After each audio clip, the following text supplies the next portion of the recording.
voice of the report of the week, signing on. Well, hello, ladies and gentlemen, and everyone listening. This is V.O.R.W. Radio International, the voice of the report of the week. V.O.R.W. Radio International is a light entertainment program featuring a mixture of my talk and commentary as well as listener-requested music. This program is currently going out to you on Thursday, the 12th of October, 2017. You also may be hearing it on Sunday, the 15th of October, 2017. V.O.R.W. Radio International can be heard online via TuneIn Radio on your phone via the TuneIn Radio app. Programs are also on demand via SoundCloud, and you also may be able to access programs on the international shortwave frequencies of 11,580 kHz, 9955 kHz, 9455, 9400, 9395, 7730, and 7490 kHz. No matter how you're listening, when you're listening, or where you're listening, ladies and gentlemen, I wish you good reception conditions, and I hope you enjoy this broadcast. First and foremost, I'm recording this show in a new setting, a temporary setting, but a new one, albeit. So if there is any different background noise, I apologize. I think sometimes my own ears are more keen to pick up some things than the microphone is, but just in case, covering the ground right there. So first and foremost, a number of listeners have addressed their feedback and concern and just kind words and remarks on my own situation. And thank you all for your kind words. I really do appreciate it. Things this week are, I guess, a little better than they were last week. At least in terms of the relative, the condition has stabilized a bit. It's still not good. And there's slim chance of any sort of recovery, but it's better than it was last week. That's the most I'll say in that regard. But anyway, I mentioned I had some travel difficulties last week with the airline. And that's the truth. Airlines can be very convenient in terms of the timing of things. If you need to get from point A to point B very quickly, yes, an airline will get you there in the soonest time possible. But sometimes, they have their drawbacks too. JetBlue, of course, has great service, great amenities. I really enjoy them. They're like able to but they can still be very expensive. If you're not making tons of money, or you don't have tons of money saved up, being able to put, $500, $600, $700 down like that on a flight, sometimes with no refund available, meaning if something happens, sometimes they won't even give you a travel voucher. You lose that money. So that could be expensive, admittedly. And sometimes their customer service can use a little improvement, admittedly. And I know, I've been there. I've ran into those problems before. I've had issues with their customer service. I've had issues of that sort before. It's just what happens sometimes.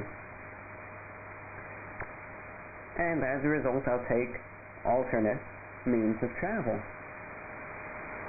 Well, here in the U.S., there's really three main ways to get from point A to point B, long distance. There's flying, there's taking the train, and there's taking the bus. We already discounted flying in some cases. I don't usually ride the bus because I've read horror story after horror story about terrible bus experiences, quite frankly. So I didn't want to deal with that. So I took the train. And not only did I take the Amtrak train for a very long 20-hour train ride, I also had a travel voucher that I needed to use up.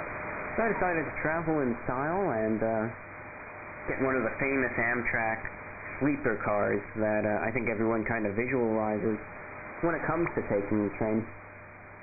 So today's little monologue is going to be travel themed, and I'm just going to share my experience with the Amtrak train. Now, first and foremost, if you are listening to this broadcast right now, I would really appreciate your feedback. If you're listening to this broadcast online, if you're listening to it on SoundCloud, TuneIn, on your phone, or if you're listening on your shortwave radio, I'd really appreciate any questions, comments, feedback, or just a really short email just to let me know that you're out there tuned in, because otherwise I just don't know that you're out there listening unless you let me know that you're out there listening. And you can send me a quick email, V.O.R.W.info@gmail.com. That's V.O.R.W.info@gmail.com. I'll be repeating that address throughout the program, but it's there. You could just, send an extremely short email just to let me know that you're out there tuned in. VORWINFO@gmail.com. I greatly appreciate it, and I'd love to hear from you. So, the train ride. Now, this wasn't my first time riding Amtrak, admittedly. I've probably rode the Amtrak train long distance, upwards of 8-hour trips. Probably close to a dozen times in the last, let's say, year and a half, 2 years. So, I've taken these trains, and I'm familiar with them. I'm familiar with the routes. I'm familiar with the train etiquette, how things go on the train.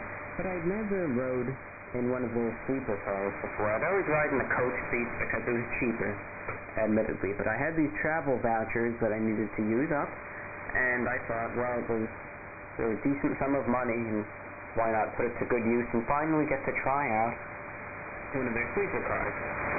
So I took the train from Florida to New York, and I rode in what they call a Viewliner roomette. And the price of that varies.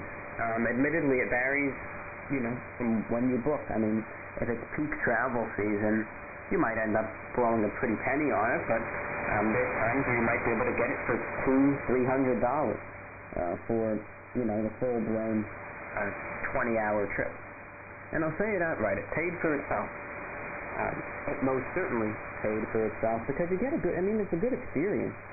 It really is. If you have the resources to do it, I would highly recommend, after this experience personally, that if you're going to take the train long distance, I would recommend getting one of those little sleeper cars because it really does pay off. You get a wide range of amenities. There's a lot of room. You actually get a pretty comfortable little bunk bed. You get your own bathroom. You can get meals that are completely complimentary. You get attentive service from the conductors.